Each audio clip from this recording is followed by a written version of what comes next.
Chapter 8. The Mastery of Procrastination. The Seventh Step Toward Riches.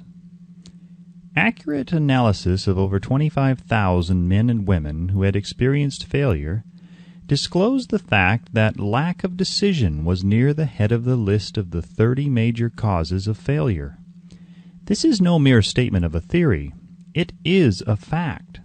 Procrastination, the opposite of decision, is a common enemy which practically every man must conquer. You will have an opportunity to test your capacity to reach quick and definite decisions when you finish reading this book and are ready to begin putting into action the principles which it describes. Analysis of several hundred people who had accumulated fortunes well beyond the $1 million mark disclosed the fact that every one of them had the habit of reaching decisions promptly and of changing these decisions slowly, if and when they were changed.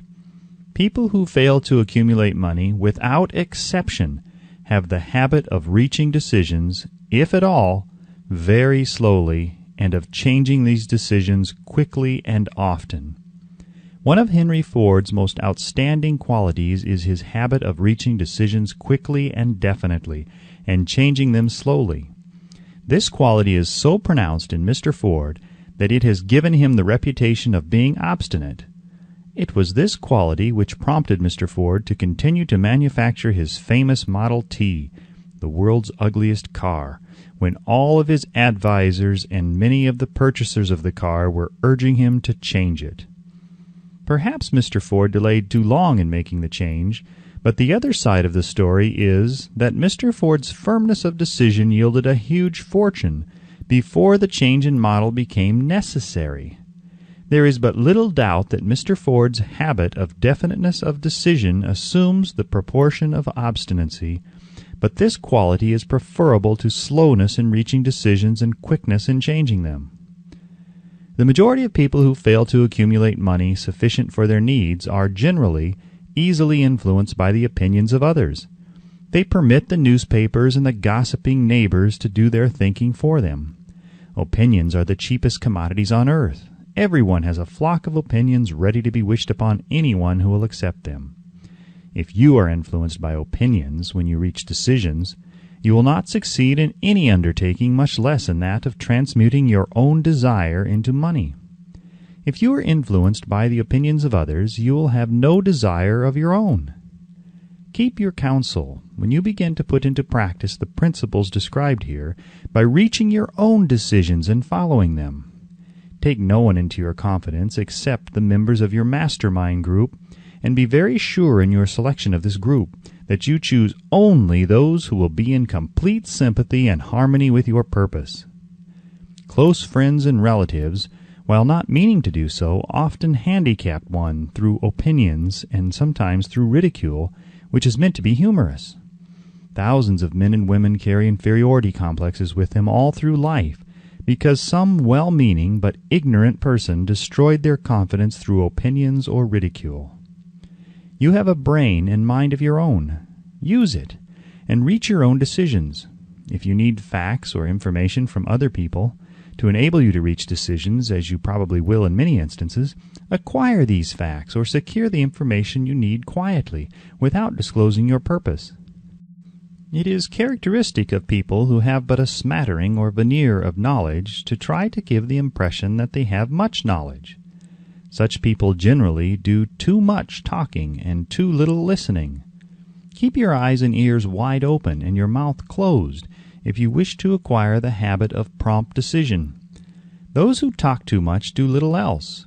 If you talk more than you listen, you not only deprive yourself of many opportunities to accumulate useful knowledge, but you also disclose your plans and purposes to people who will take great delight in defeating you because they envy you. Remember also that every time you open your mouth in the presence of a person who has an abundance of knowledge, you display to that person your exact stock of knowledge or your lack of it. Genuine wisdom is usually conspicuous through modesty and silence. Keep in mind the fact that every person with whom you associate is, like yourself, seeking the opportunity to accumulate money.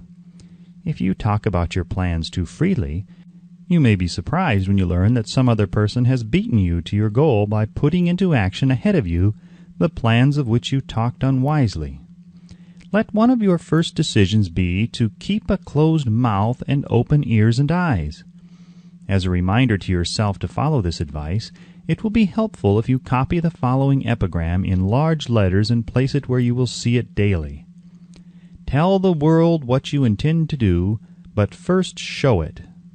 This is the equivalent of saying that deeds and not words are what count most. Freedom or death on a decision. The value of decisions depends upon the courage required to render them. The great decisions, which served as the foundation of civilization, were reached by assuming great risks, which often meant the possibility of death. Lincoln's decision to issue his famous Proclamation of Emancipation, which gave freedom to the colored people of America, was rendered with full understanding that his act would turn thousands of friends and political supporters against him. He knew, too, that carrying out that proclamation would mean death to thousands of men on the battlefield. In the end, it cost Lincoln his life. That required courage. Socrates' decision to drink the cup of poison rather than compromise in his personal belief was a decision of courage. It turned time ahead 1,000 years and gave to people then unborn the right to freedom of thought and speech. The decision of Robert E. Lee, when he came to the parting of the way with the Union and took up the cause of the South, was a decision of courage, for he well knew that it might cost him his own life, that it would surely cost the lives of others. But the greatest decision of all time, as far as any American citizen is concerned, was reached in Philadelphia, July 4th, 1776, when 56 men signed their names to a document which they well knew would bring freedom to all Americans, or leave every one of the 56 hanging from a gallows. You have heard of this famous document, but you may not have drawn from it the great lesson in personal achievement it so plainly taught. We all remember the date of this monumentous decision, but few of us realize what courage that decision required. We remember our history as it was taught. We remember dates and the names of the men who fought. We remember Valley Forge and Yorktown. We remember George Washington and Lord Cornwallis. But we know little of the real forces back of these names, dates, and places. We know still less of that intangible power which ensured us freedom long before Washington's armies reached Yorktown. We read the history of the Revolution and falsely imagine that George Washington was the father of our country, that it was he who won our freedom, while the truth is, Washington was only an accessory after the fact, because victory for his armies had been ensured long before Lord Cornwallis surrendered. This is not intended to rob Washington of any of the glory he so richly merited. Its purpose, rather, is to give greater attention to the astounding power that was the real cause of his victory. It is nothing short of tragedy that the writers of history have missed entirely even the slightest reference to the irresistible power which gave birth and freedom to the nation destined to set up new standards of independence for all the peoples of the earth. I say it is a tragedy because it is the self-same power which must be used by every individual who surmounts the difficulties of life and forces life to pay the price asked. Let us briefly review the events which gave birth to this power. The story begins with an incident in Boston, March 5, 1770. British soldiers were patrolling the streets and by their presence openly threatening the citizens. The colonists resented armed men marching in their midst. They began to express their resentment openly, hurling stones as well as epithets at the marching soldiers until the commanding officer gave orders, "Fix bayonets! Charge!" The battle was on. It resulted in the death and injury of many. The incident aroused such resentment that the provincial assembly, made up of prominent colonists, called a meeting for the purpose of taking definite action. Two of the members of that assembly were John Hancock and Samuel Adams. Long live their names! They spoke up courageously and declared that a move must be made to eject all British soldiers from Boston. Remember this: A decision in the minds of two men might properly be called the beginning of the freedom which we of the United States now enjoy. Remember, too, that the decision of these two men called for faith and courage because it was dangerous. Before the assembly adjourned, Samuel Adams was appointed to call on the governor of the province, Hutchinson, and demand the withdrawal of British troops. The request was granted. The troops were removed from Boston, but the incident was not closed. It had caused a situation destined to change the entire trend of civilization. Strange, is it not, how the great changes, such as the American Revolution and the World War, often have their beginnings in circumstances which seem unimportant? It is interesting also to observe that these important changes usually begin in the form of a definite decision in the minds of a relatively small number of people. Few of us know the history of our country well enough to realize that John Hancock, Samuel Adams, and Richard Henry Lee of the province of Virginia were the real fathers of our country. Richard Henry Lee became an important factor in this story by reason of the fact that he and Samuel Adams communicated frequently by correspondence, sharing freely their fears and their hopes concerning the welfare of the people of their provinces. From this practice, Adams conceived the idea that a mutual exchange of letters between the 13 colonies might help to bring about the coordination of efforts so badly needed in connection with the solution of their problems. 2 years after the clash with the soldiers in Boston, March 72, Adams presented this idea to the Assembly in the form of a motion that a correspondence committee be established among the colonies with definitely appointed correspondents in each colony for the purpose of friendly cooperation for the betterment of the colonies of British America. Mark well this incident. It was the beginning of the organization of the far-flung power destined to give freedom to you and to me. The mastermind had already been organized. It consisted of Adams, Lee, and Hancock. I tell you further that if two of you agree upon the earth concerning anything for which you ask, it will come to you from my Father who is in heaven. The Committee of Correspondence was organized.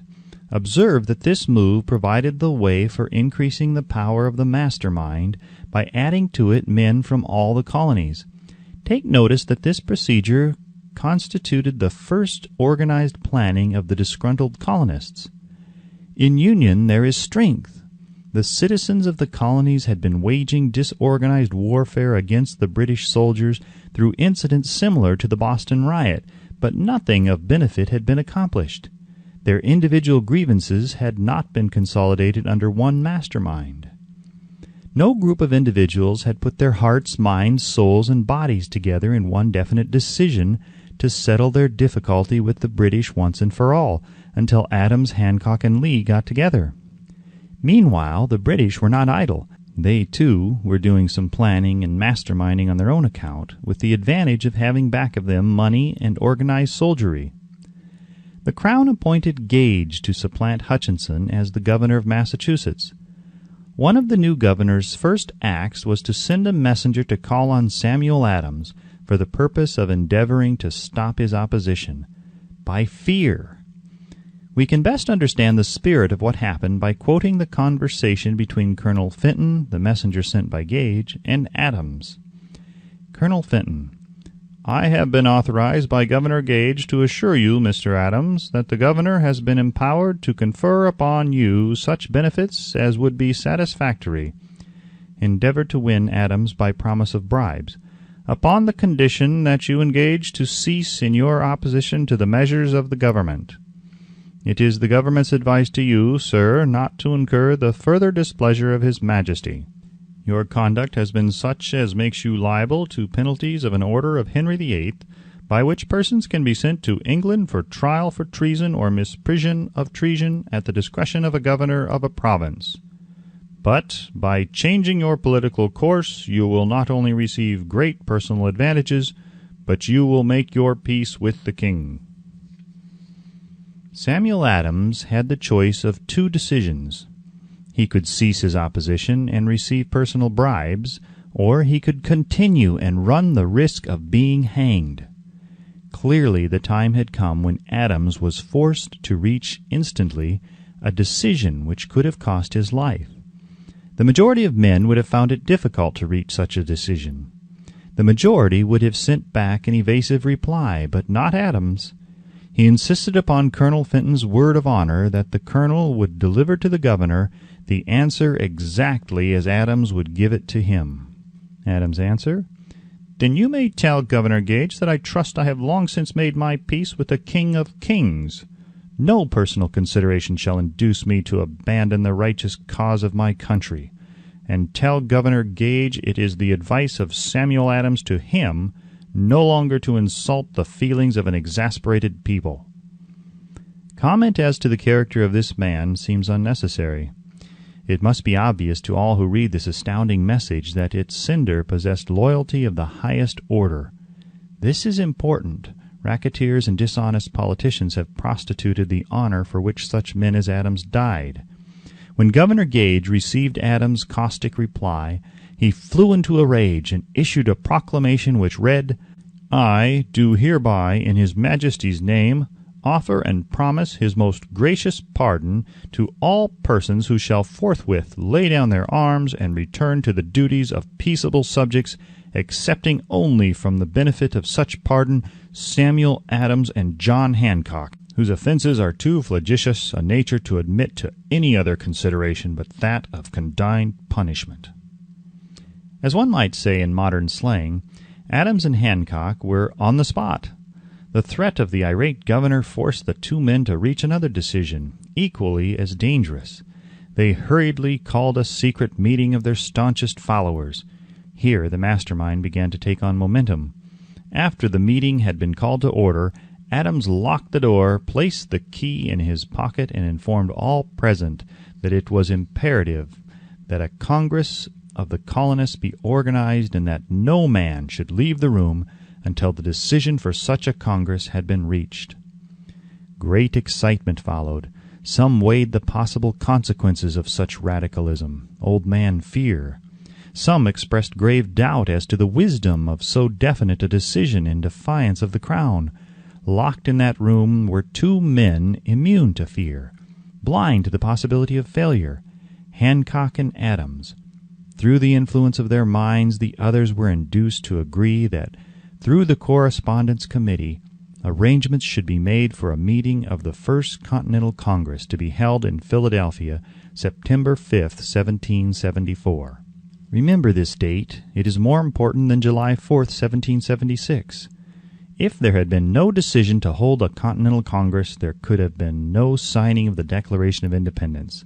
Before the first meeting of the new Congress, another leader, in a different section of the country, was deep in the throes of publishing a summary view of the rights of British America. He was Thomas Jefferson, of the province of Virginia, whose relationship to Lord Dunmore, representative of the Crown in Virginia, was as strained as that of Hancock and Adams with their governor. Shortly after his famous Summary of Rights was published, Jefferson was informed that he was subject to prosecution for high treason against His Majesty's government.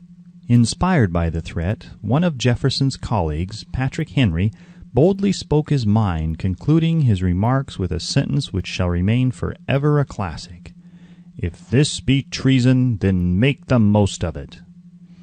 It was such men as these who, without power, without authority, without military strength, without money, sat in solemn consideration of the destiny of the colonies, beginning at the opening of the First Continental Congress and continuing at intervals for 2 years, until on June 7, 1776, Richard Henry Lee arose, addressed the chair, and to the startled assembly made this motion: "Gentlemen, I make the motion that these united colonies are, and of right ought to be, free and independent states, that they be absolved from all allegiance to the British Crown, and that all political connection between them and the state of Great Britain is and ought to be totally dissolved." Lee's astounding motion was discussed fervently, and at such length that he began to lose patience. Finally, after days of argument, he again took the floor and declared in a clear, firm voice, "Mr. President, we have discussed this issue for days. It is the only course for us to follow. Why then, sir, do we longer delay? Why still deliberate? Let this happy day give birth to an American republic. Let her arise not to devastate and to conquer, but to reestablish the reign of peace and of law. The eyes of Europe are fixed upon us. She demands of us a living example of freedom that may exhibit a contrast in the felicity of the citizen to the ever-increasing tyranny. Before this motion was finally voted upon, Lee was called back to Virginia because of serious family illness, but before leaving he placed his cause in the hands of his friend, Thomas Jefferson, who promised to fight until favorable action was taken. Shortly thereafter, the President of the Congress, Hancock, appointed Jefferson as chairman of a committee to draw up a Declaration of Independence.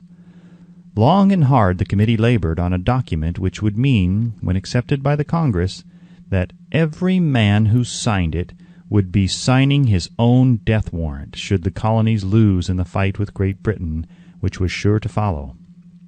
The document was drawn, and on June 28 the original draft was read before the Congress. For several days it was discussed, altered, and made ready. On July 4, 1776, Thomas Jefferson stood before the Assembly and fearlessly read the most momentous decision ever placed upon paper. When, in the course of human events, it is necessary for one people to dissolve the political bands which have connected them with another, and to assume among the powers of the earth the separate and equal station to which the laws of nature and of nature's God entitle them, a decent respect to the opinions of mankind requires that they should declare the causes which impel them to the separation. When Jefferson finished, the document was voted upon, accepted, and signed by the 56 men, every one staking his own life upon his decision to write his name. By that decision came into existence a nation destined to bring to mankind forever the privilege of making decisions. By decisions made in a similar spirit of faith, and only by such decisions, can men solve their personal problems and win for themselves high estates of material and spiritual wealth. Let us not forget this. Analyze the events which led to the Declaration of Independence and be convinced that this nation, which now holds a position of commanding respect and power among all nations of the world, was born of a decision created by a mastermind consisting of 56 men. Note well the fact that it was their decision which ensured the success of Washington's armies, because the spirit of that decision was in the heart of every soldier who fought with him, and served as a spiritual power which recognizes no such thing as failure. Note also, with great personal benefit, that the power which gave this nation its freedom is the self-same power that must be used by every individual who becomes self-determining. This power is made up of the principles described in this book. It will not be difficult to detect in the story of the Declaration of Independence at least 6 of these principles: desire, decision, faith, persistence, the mastermind, and organized planning. Throughout this philosophy will be found the suggestion that thought, backed by strong desire, has a tendency to transmute itself into its physical equivalent. Before passing on, I wish to leave with you the suggestion that one may find in this story, and in the story of the organization of the United States Steel Corporation, a perfect description of the method by which thought makes this astounding transformation. In your search for the secret of the method, do not look for a miracle, because you will not find it. You will find only the eternal laws of nature. These laws are available to every person who has the faith and the courage to use them. They may be used to bring freedom to a nation or to accumulate riches. There is no charge save the time necessary to understand and appropriate them. Those who reach decisions promptly and definitely know what they want and generally get it. The leaders in every walk of life decide quickly and firmly. That is the major reason why they are leaders. The world has the habit of making room for the man whose words and actions show that he knows where he is going. Indecision is a habit which usually begins in youth. The habit takes on a permanency as the youth goes through graded school, high school, and even through college, without definiteness of purpose. The major weakness of all educational systems is that they neither teach nor encourage the habit of definite decision. It would be beneficial if no college would permit the enrollment of any student unless and until the student declared his major purpose in matriculating. It would be of still greater benefit if every student who enters the graded schools were compelled to accept training in the habit of decision and forced to pass a satisfactory examination on this subject before being permitted to advance in the grade. The habit of indecision, acquired because of the deficiencies of our school system, goes with the student into the occupation he chooses, if, in fact, he chooses his occupation. Generally, the youth just out of school seeks any job that can be found.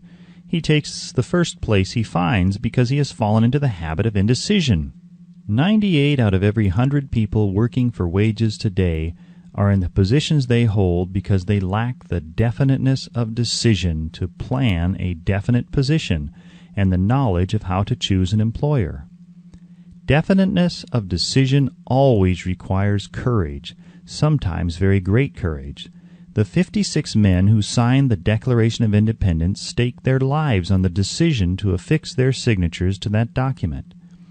The person who reaches a definite decision to procure the particular job and make life pay the price he asks does not stake his life on that decision. He stakes his economic freedom. Financial independence, riches, desirable business, and professional positions are not within reach of the person who neglects or refuses to expect, plan, and demand these things. The person who desires riches in the same spirit that Samuel Adams desired freedom for the colonies is sure to accumulate wealth. In the chapter on organized planning, you will find complete instructions for marketing every type of personal services. You will find also detailed information on how to choose the employer you prefer and the particular job you desire. These instructions will be of no value to you unless you definitely decide to organize them into a plan of action. Chapter 9. Persistence. The sustained effort necessary to induce faith. The 8th step toward riches. Persistence is an essential factor in the procedure of transmuting desire into its monetary equivalent. The basis of persistence is the power of will. Willpower and desire, when properly combined, make an irresistible pair. Men who accumulate great fortunes are generally known as cold-blooded and sometimes ruthless. Often they are misunderstood. What they have is willpower, which they mix with persistence and place back of their desires to ensure the attainment of their objectives. Henry Ford has been generally misunderstood to be ruthless and cold-blooded. This misconception grew out of Ford's habit of following through in all of his plans with persistence. The majority of people are ready to throw their aims and purposes overboard and give up at the first sign of opposition or misfortune. A few carry on despite all opposition until they attain their goal. These few are the Fords, Carnegies, Rockefellers, and Edisons. There may be no heroic connotation to the word persistence, but the quality is to the character of man what carbon is to steel. The building of a fortune generally involves the application of the entire 13 factors of this philosophy. These principles must be understood. They must be applied with persistence by all who accumulate money. If you are following this book with the intention of applying the knowledge it conveys, your first test as to your persistence will come when you begin to follow the 6 steps described in the 2nd chapter.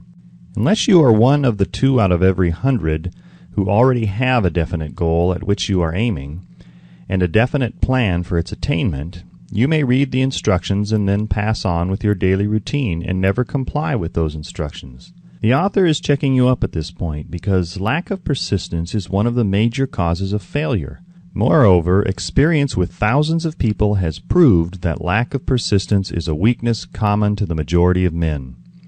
It is a weakness which may be overcome by effort. The ease with which lack of persistence may be conquered will depend entirely upon the intensity of one's desire. The starting point of all achievement is desire. Keep this constantly in mind. Weak desires bring weak results, just as a small amount of fire makes a small amount of heat. If you find yourself lacking in persistence, this weakness may be remedied by building a stronger fire under your desires. Continue to read through to the end, then go back to Chapter 2 and start immediately to carry out the instructions given in connection with the 6 steps. The eagerness with which you follow these instructions will indicate clearly how much or how little you really desire to accumulate money. If you find that you are indifferent, you may be sure that you have not yet acquired the money consciousness which you must possess before you can be sure of accumulating a fortune. Fortunes gravitate to men whose minds have been prepared to attract them, just as surely as water gravitates to the ocean. In this book may be found all the stimuli necessary to attune any normal mind to the vibrations which will attract the object of one's desires. If you find you are weak in persistence, center your attention upon the instructions contained in the chapter on power. Surround yourself with a mastermind group, and through the cooperative efforts of the members of this group, you can develop persistence.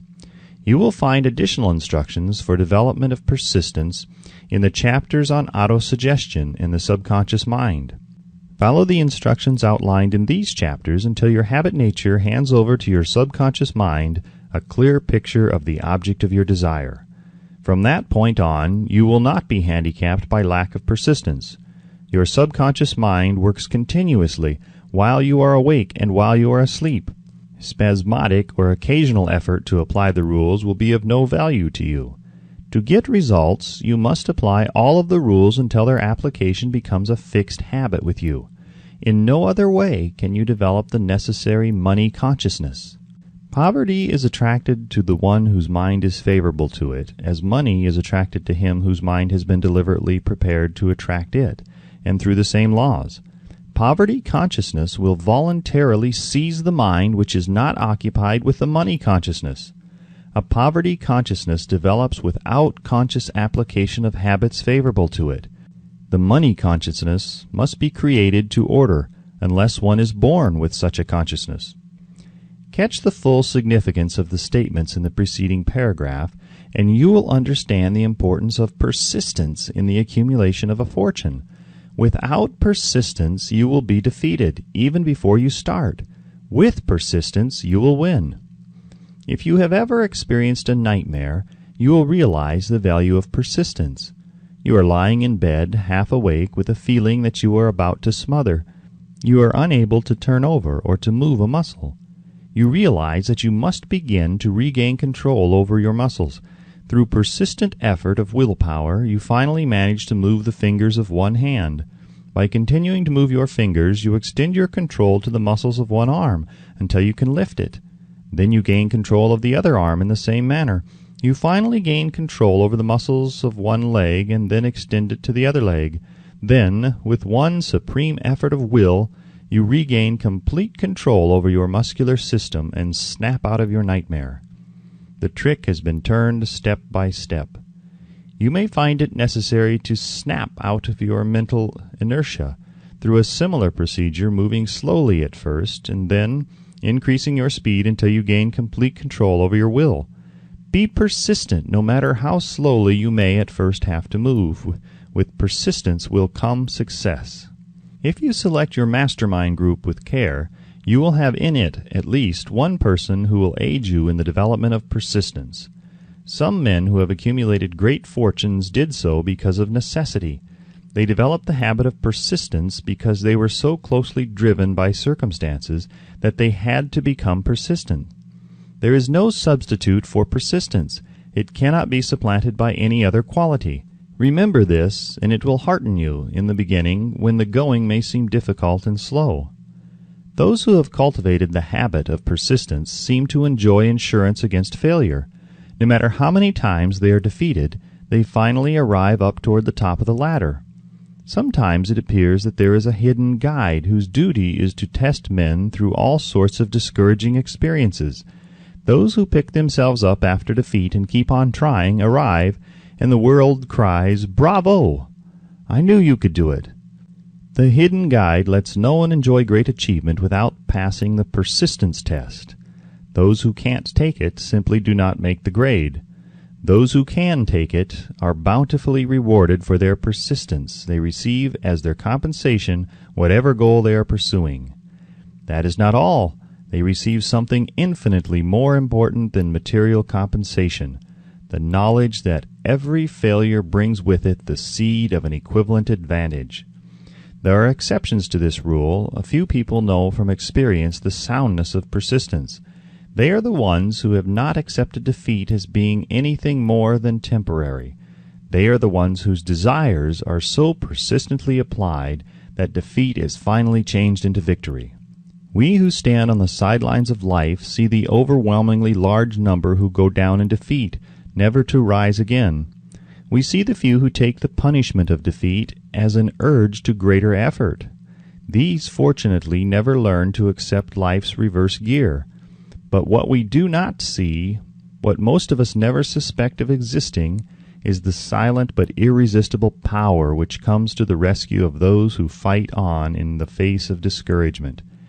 If we speak of this power at all, we call it persistence, and let it go at that. One thing we all know, if one does not possess persistence, one does not achieve noteworthy success in any calling. As these lines are being written, I look up from my work and see before me, less than a block away, the great mysterious Broadway, the graveyard of dead hopes, and the front porch of opportunity. From all over the world people have come to Broadway seeking fame, fortune, power, love, or whatever it is that human beings call success. Once in a great while someone steps out from the long procession of seekers, and the world hears that another person has mastered Broadway. But Broadway is not easily nor quickly conquered. She acknowledges talent, recognizes genius, pays off in money only after one has refused to quit. Then we know he has discovered the secret of how to conquer Broadway. The secret is always inseparably attached to one word: persistence. The secret is told in the struggle of Fannie Hurst, whose persistence conquered the Great White Way. She came to New York in 1915 to convert writing into riches. The conversion did not come quickly, but it came. For 4 years Miss Hurst learned about the sidewalks of New York from first-hand experience. She spent her days laboring and her nights hoping. When hope grew dim, she did not say, "All right, Broadway, you win." She said, "Very well, Broadway, you may whip some, but not me. I'm going to force you to give up." One publisher, the Saturday Evening Post, sent her 36 rejection slips before she broke the ice and got a story across. The average writer, like the average in other walks of life, would have given up the job when the first rejection slip came. She pounded the pavements for 4 years to the tune of the publisher's no, because she was determined to win. Then came the payoff. The spell had been broken. The unseen guide had tested Fannie Hurst, and she could take it. From that time on, publishers made a beaten path to her door.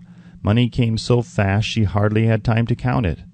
Then the moving picture men discovered her, and money came not in small change, but in floods. The moving picture rights to her latest novel, Great Laughter, brought $100,000, said to be the highest price ever paid for a story before publication. Her royalties from the sale of the book probably will run much more. Briefly, you have a description of what persistence is capable of achieving. Fannie Hurst is no exception. Wherever men and women accumulate great riches, you may be sure they first acquired persistence. Broadway will give any beggar a cup of coffee and a sandwich, but it demands persistence of those who go after the big stakes. Kate Smith will say amen when she reads this. For years she sang without money and without price before any microphone she could reach. Broadway said to her, "Come and get it if you can take it."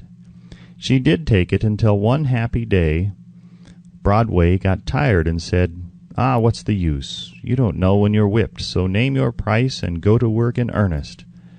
Smith named the price. It was plenty.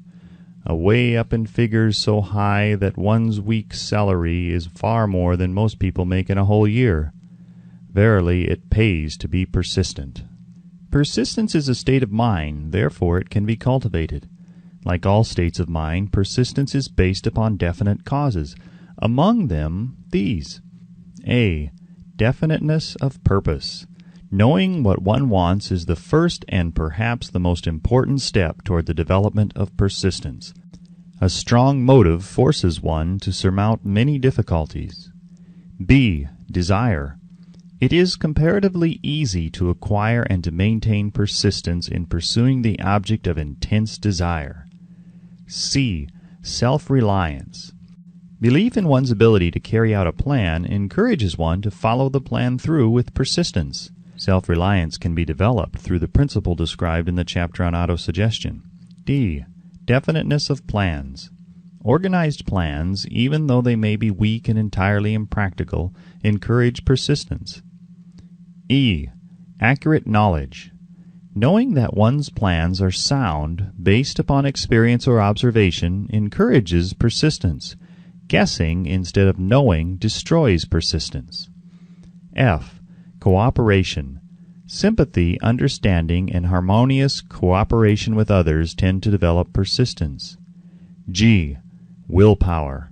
The habit of concentrating one's thoughts upon the building of plans for the attainment of a definite purpose leads to persistence.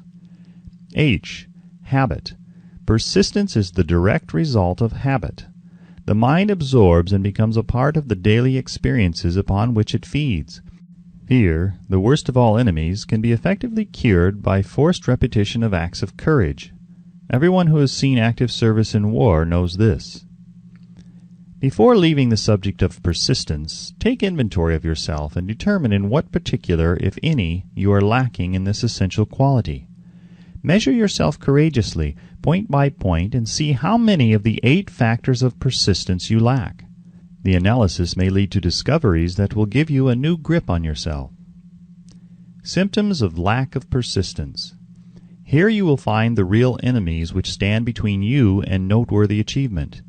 Here you will find not only the symptoms indicating weakness of persistence, but also the deeply seated subconscious causes of this weakness. Study the list carefully and face yourself squarely if you really wish to know who you are and what you are capable of doing. These are the weaknesses which must be mastered by all who accumulate riches. 1. Failure to recognize and to clearly define exactly what one wants. 2. Procrastination with or without cause, usually backed up with a formidable array of alibis and excuses. 3. Lack of interest in acquiring specialized knowledge. 4. Indecision, the habit of passing the buck on all occasions instead of facing issues squarely, also backed by alibis. 5. The habit of relying upon alibis instead of creating definite plans for the solution of problems. 6. Self-satisfaction. There is but little remedy for this affliction, and no hope for those who suffer from it. 7. Indifference, usually reflected in one's readiness to compromise on all occasions rather than meet opposition and fight it. 8. The habit of blaming others for one's mistakes and accepting unfavorable circumstances as being unavoidable. 9. Weakness of desire, due to neglect in the choice of motives that impel action. 10. Willingness, even eagerness, to quit at the first sign of defeat, based upon one or more of the 6 basic fears. 11. Lack of organized plans placed in writing where they may be analyzed. 12. The habit of neglecting to move on ideas or to grasp opportunity when it presents itself. 13. Wishing instead of willing. 14. The habit of compromising with poverty instead of aiming at riches. General absence of ambition to be, to do, and to own. 15. Searching for all the shortcuts to riches, trying to get without giving a fair equivalent, usually reflected in the habit of gambling, endeavoring to drive sharp bargains. 16. Fear of criticism. Failure to create plans and to put them into action because of what other people will think, do, or say. This enemy belongs at the head of the list because it generally exists in one's subconscious mind, where its presence is not recognized. See the 6 basic fears in a later chapter. Let us examine some of the symptoms of the fear of criticism. The majority of people permit relatives, friends, and the public at large to so influence them that they cannot live their own lives because they fear criticism. Huge numbers of people make mistakes in marriage, stand by the bargain, and go through life miserable and unhappy because they fear criticism which may follow if they correct the mistake. Anyone who has submitted to this form of fear knows the irreparable damage it does by destroying ambition, self-reliance, and the desire to achieve. Millions of people neglect to acquire belated educations after having left school because they fear criticism. Countless numbers of men and women, both young and old, permit relatives to wreck their lives in the name of duty because they fear criticism. Duty does not require any person to submit to the destruction of his personal ambitions and the right to live his own life in his own way. People refuse to take chances in business because they fear the criticism which may follow if they fail. The fear of criticism in such cases is stronger than the desire for success.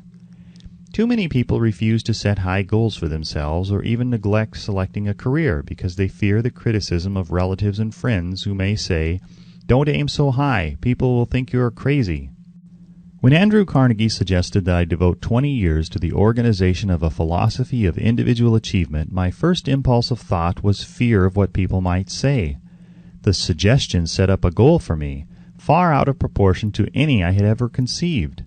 As quick as a flash, my mind began to create alibis and excuses, all of them traceable to the inherent fear of criticism.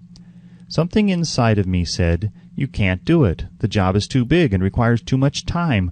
What will your relatives think of you? How will you earn a living? No one has ever organized a philosophy of success. What right have you to believe you can do it? Who are you, anyway, to aim so high? Remember your humble birth. What do you know about philosophy? People will think you are crazy," and they did. "Why hasn't some other person done this before now?" These and many other questions flashed into my mind and demanded attention. It seemed as if the whole world had suddenly turned its attention to me with the purpose of ridiculing me into giving up all the desire to carry out Mr. Carnegie's suggestion. I had a fine opportunity then and there to kill off ambition before it gained control of me. Later in life, after having analyzed thousands of people, I discovered that most ideas are stillborn and need the breath of life injected into them through definite plans of immediate action. The time to nurse an idea is at the time of its birth. Every minute it lives gives it a better chance of surviving. The fear of criticism is at the bottom of the destruction of most ideas which never reach the planning and action stage. Many people believe that material success is the result of favorable breaks. There is an element of ground for that belief, but those depending entirely upon luck are nearly always disappointed, because they overlook another important factor which must be present before one can be sure of success. It is the knowledge with which favorable breaks can be made to order. During the Depression, W.C. Fields, the comedian, lost all his money and found himself without income, without a job, and his means of earning a living. Vaudeville no longer existed. Moreover, he was past 60 when many men consider themselves old. He was so eager to stage a comeback that he offered to work without pay in a new field, movies. In addition to his other troubles, he fell and injured his neck. To many, that would have been the place to give up and quit. But Fields was persistent. He knew that if he carried on, he would get the breaks sooner or later, and he did get them, but not by chance. Marie Dressler found herself down and out with her money gone with no job when she was about 60. She, too, went after the breaks and got them.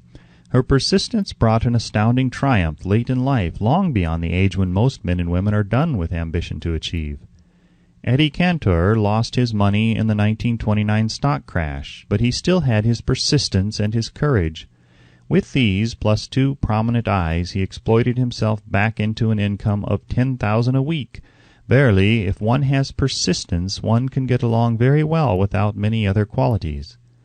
The only break anyone can afford to rely upon is a self-made break. These come through the application of persistence.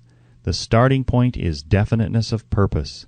Examine the first 100 people you meet. Ask them what they want most in life, and 98 of them will not be able to tell you.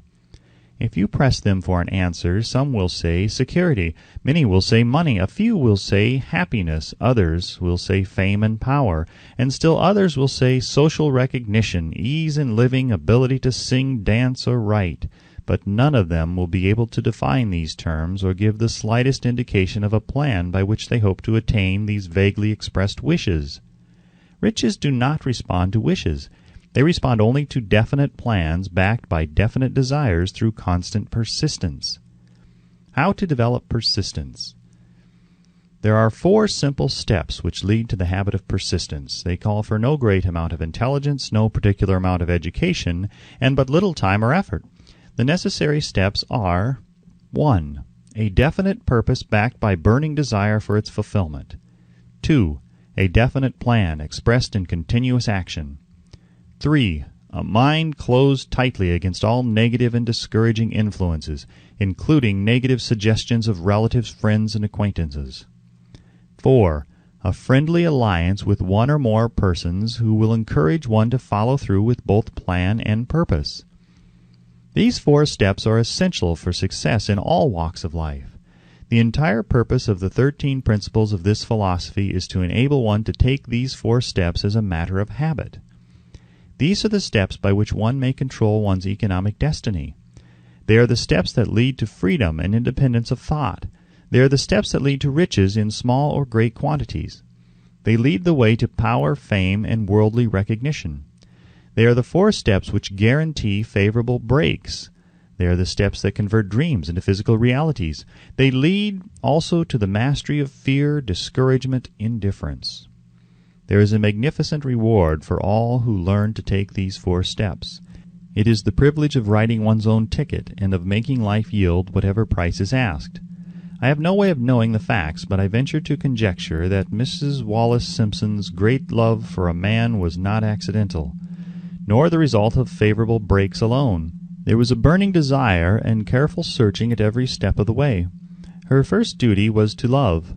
What is the greatest thing on earth? The Master called it love, not man-made rules, criticism, bitterness, slander, or political marriages, but love. She knew what she wanted, not after she met the Prince of Wales, but long before that. Twice when she had failed to find it, she had the courage to continue her search. To thine own self be true, and it must follow, as the night the day, thou canst not then be false to any man. Her rise from obscurity was of the slow, progressive, persistent order, but it was sure.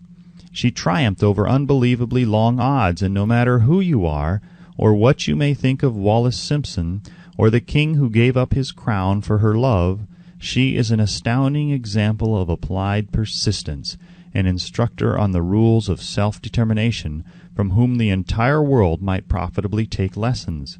When you think of Wallace Simpson, think of one who knew what she wanted, and shook the greatest empire on earth to get it. Women who complain that this is a man's world, that women do not have an equal chance to win, owe it to themselves to study carefully the life of this unusual woman, who at an age when most women consider old, captured the affections of the most desirable bachelor in the entire world. And what of King Edward? What lesson may we learn from his part in the world's greatest drama of recent times?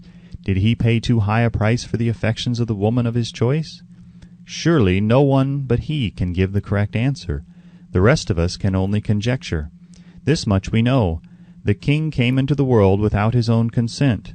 He was born to great riches without requesting them. He was persistently sought in marriage.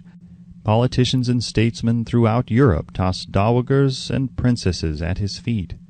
Because he was the firstborn of his parents, he inherited a crown which he did not seek, and perhaps did not desire.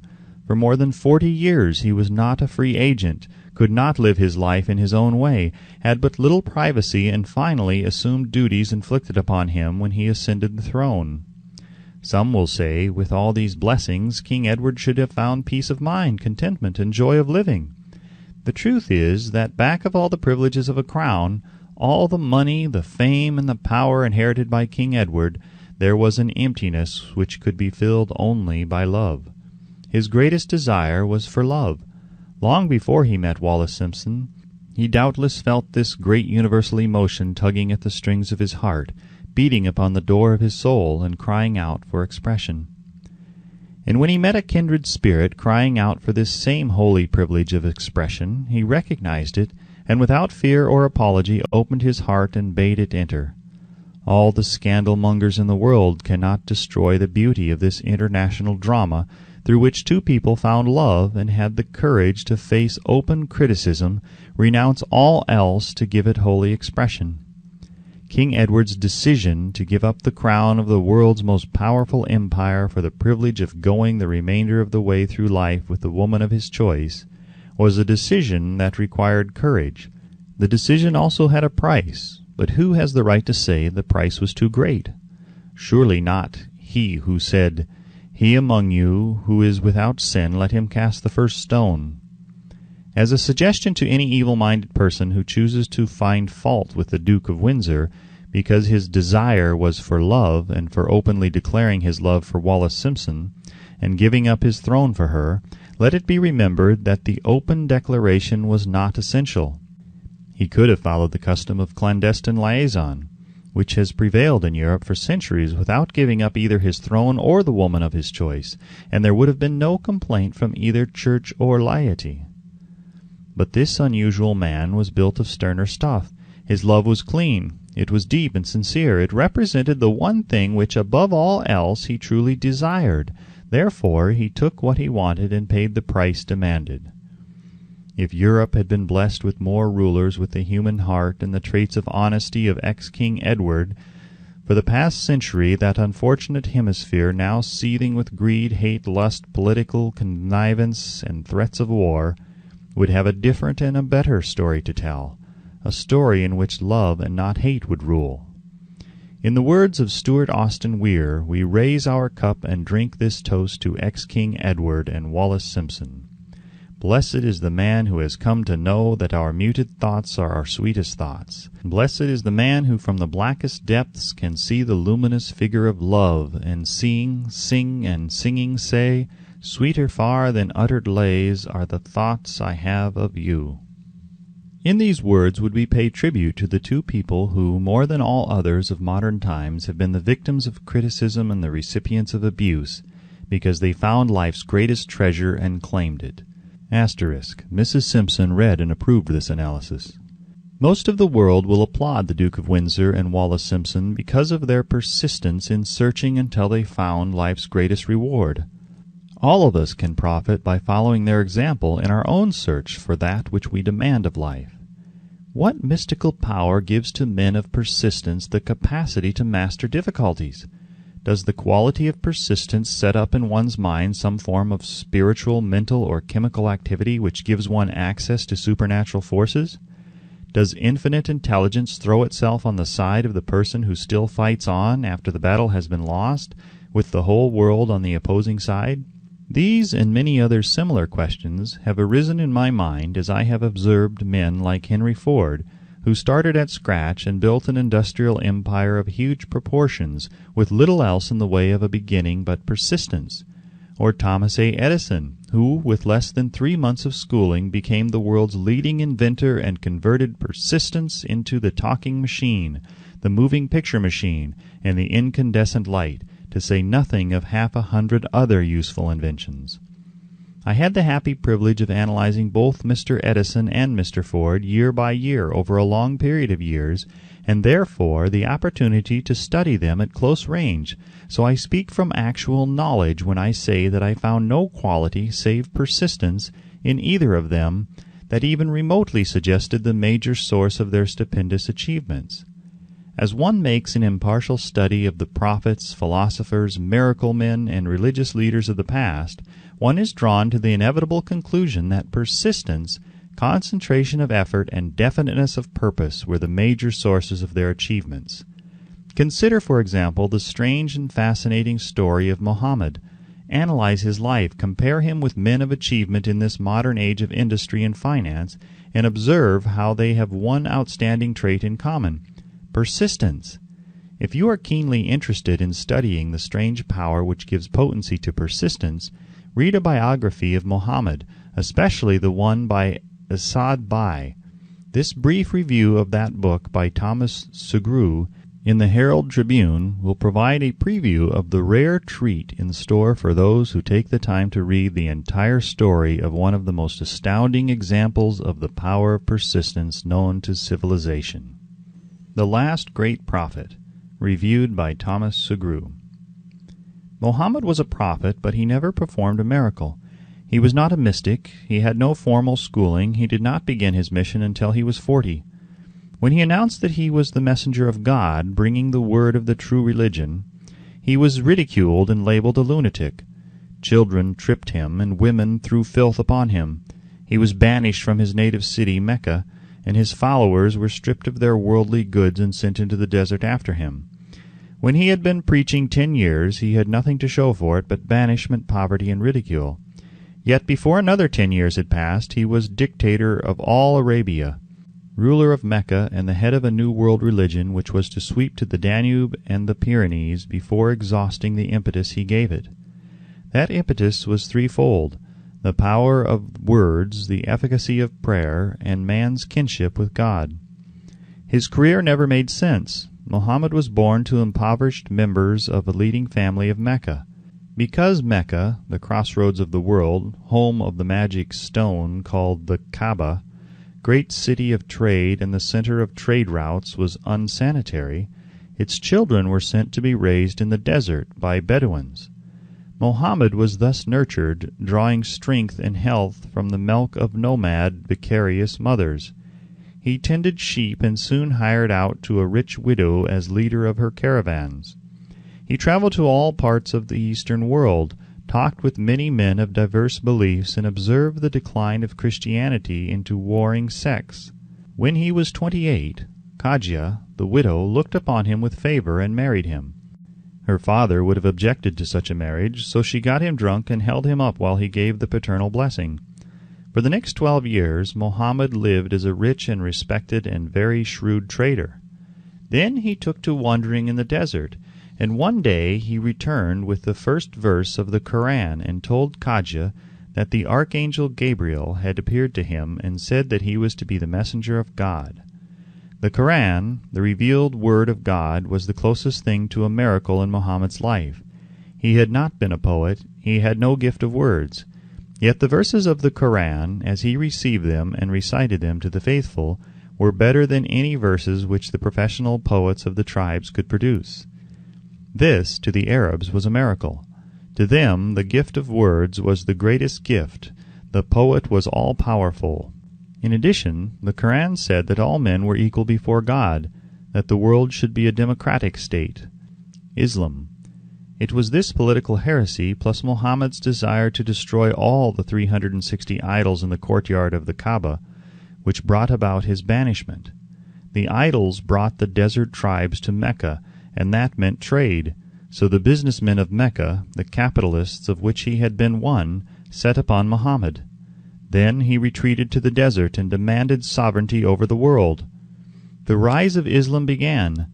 Out of the desert came a flame which would not be extinguished, a democratic army fighting as a unit and prepared to die without wincing. Muhammad had invited the Jews and Christians to join him, for he was not building a new religion. He was calling all who believed in one God to join in a single faith. If the Jews and Christians had accepted his invitation, Islam would have conquered the world. They didn't. They would not even accept Muhammad's invitation of humane warfare. When the armies of the Prophet entered Jerusalem, not a single person was killed because of his faith. When the Crusaders entered the city centuries later, not a Muslim man, woman, or child was spared. But the Christians did accept one Muslim idea, the place of learning, the university. Chapter 10. Power of the Mastermind. The Driving Force. The 9th Step Towards Riches. Power is essential for success in the accumulation of money. Plans are inert and useless without sufficient power to translate them into action. This chapter will describe the method by which an individual may attain and apply power. Power may be defined as organized and intelligently directed knowledge. Power, as the term is here used, refers to organized effort, sufficient to enable an individual to transmute desire into its monetary equivalent. Organized effort is produced through the coordination of effort of two or more people, who work toward a definite end in a spirit of harmony. Power is required for the accumulation of money. Power is necessary for the retention of money after it has been accumulated. Let us ascertain how power may be acquired. If power is organized knowledge, let us examine the sources of knowledge. A. Infinite intelligence. This source of knowledge may be contacted through the procedure described in another chapter with the aid of creative imagination. B. Accumulated experience. The accumulated experience of man, or that portion of it which has been organized and recorded, may be found in any well-equipped public library. An important part of this accumulated experience is taught in public schools and colleges, where it has been classified and organized. C. Experiment and research. In the field of science and in practically every other walk of life, men are gathering, classifying, and organizing new facts daily. This is the source to which one must turn when knowledge is not available through accumulated experience. Here, too, the creative imagination must often be used. Knowledge may be acquired from any of the foregoing sources. It may be converted into power by organizing it into definite plans and by expressing those plans in terms of action. Examination of the three major sources of knowledge will readily disclose the difficulty an individual would have if he depended upon his efforts alone in assembling knowledge and expressing it through definite plans in terms of action. If his plans are comprehensive, and if they contemplate large proportions, he must generally induce others to cooperate with him before he can inject into them the necessary element of power. Gaining power through the mastermind. The mastermind may be defined as coordination of knowledge and effort in a spirit of harmony between two or more people for the attainment of a definite purpose. No individual may have great power without availing himself of the mastermind. In a preceding chapter, instructions were given for the creation of plans for the purpose of translating desire into its monetary equivalent. If you carry out these instructions with persistence and intelligence, and use discrimination in the selection of your mastermind group, your objective will have been halfway reached even before you begin to recognize it.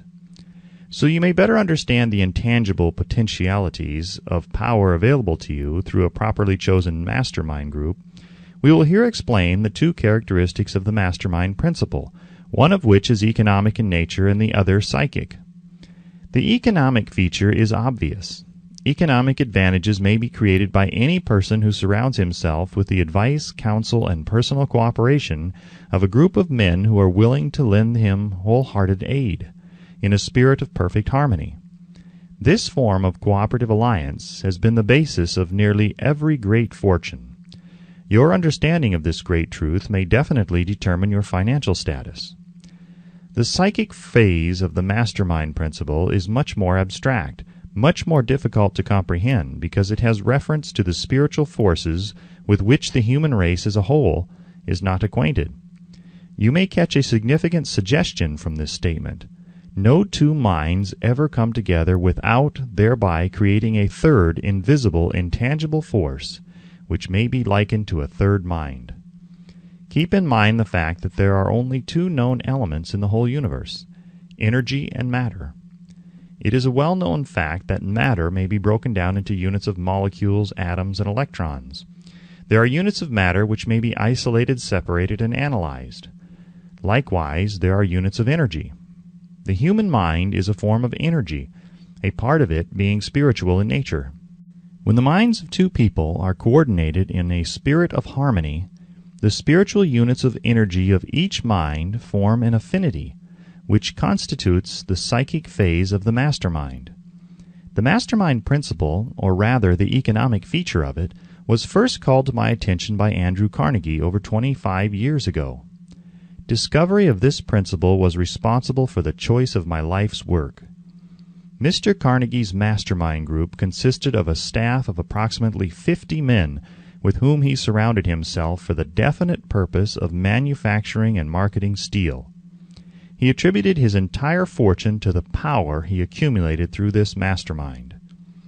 Analyze the record of any man who has accumulated a great fortune, and many of those who have accumulated modest fortunes, and you will find that they have either consciously or unconsciously employed the Mastermind Principle.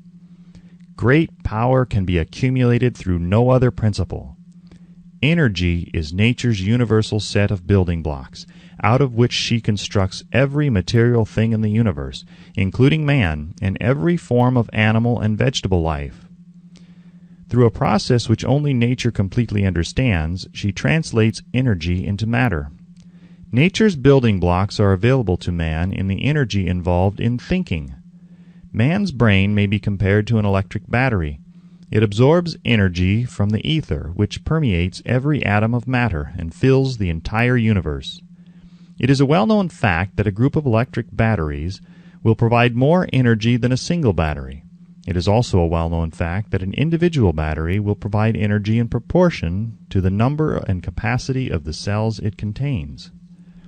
The brain functions in a similar fashion. This accounts for the fact that some brains are more efficient than others and leads to this significant statement.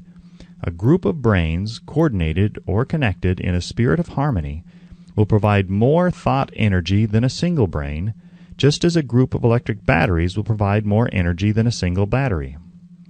Through this metaphor, it becomes immediately obvious that the Mastermind Principle holds the secret of the power wielded by men who surround themselves with other men of brains. There follows now another statement which will lead still nearer to an understanding of the psychic phase of the Mastermind Principle.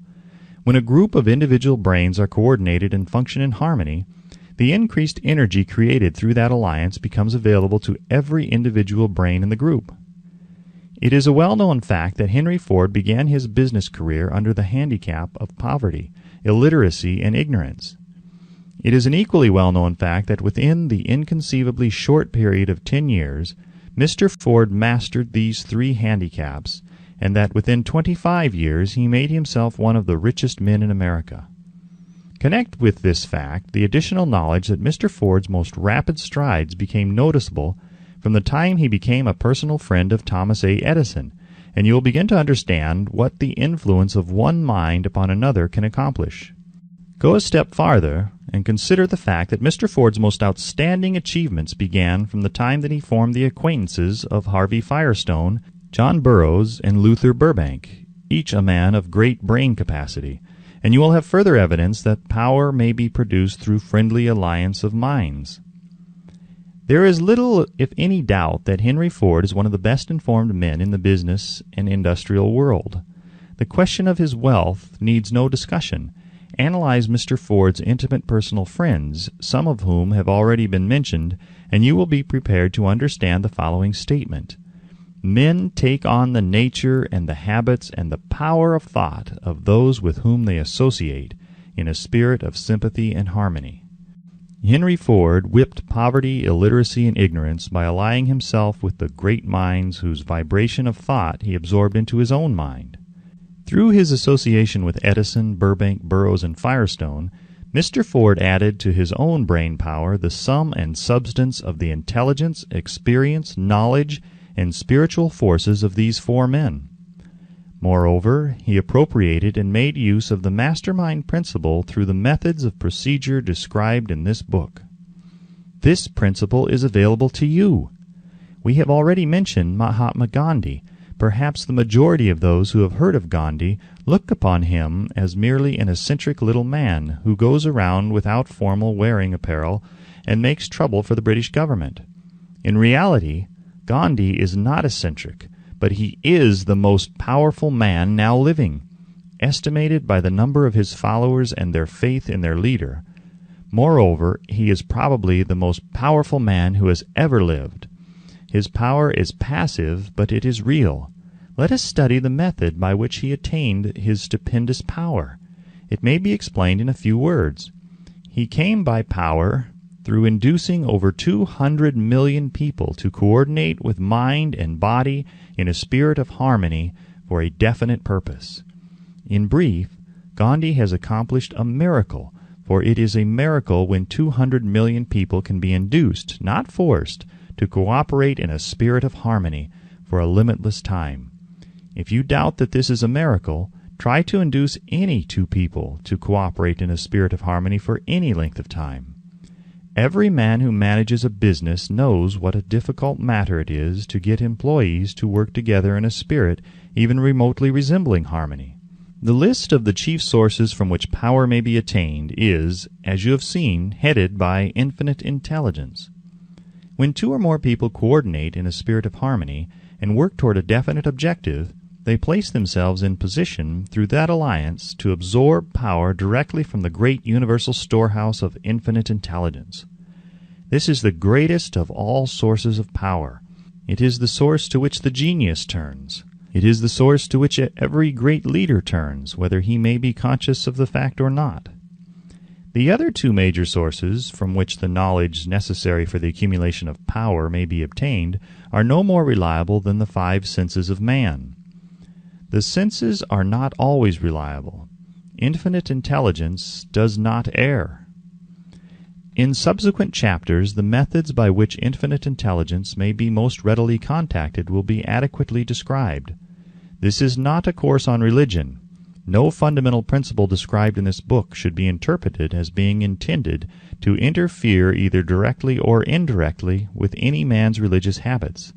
This book has been confined exclusively to instructing the reader how to transmute the definite purpose of desire for money into its monetary equivalent. Read, think, and meditate as you read. Soon the entire subject will unfold and you will see it in perspective. You are now seeing the detail of the individual chapters. Money is as shy and elusive as the old-time maiden. It must be wooed and won by methods not unlike those used by a determined lover in pursuit of the girl of his choice. And coincidental as it is, the power used in the wooing of money is not greatly different from that used in wooing a maiden. That power, when successfully used in the pursuit of money, must be mixed with faith. It must be mixed with desire. It must be mixed with persistence. It must be applied through a plan, and that plan must be set into action. When money comes in quantities known as the big money, it flows to the one who accumulates it as easily as water flows downhill. There exists a great unseen stream of power which may be compared to a river, except that one side flows in one direction, carrying all who get into that side of the stream onward and upward to wealth, and the other side flows in the opposite direction, carrying all those who are unfortunate enough to get into it and not able to extricate themselves from it, downward to misery and poverty. Every man who has accumulated a great fortune has recognized the existence of this stream of life. It consists of one's thinking process. The positive emotions of thought form the side of the stream which carries one to fortune. The negative emotions form the side which carries one down to poverty.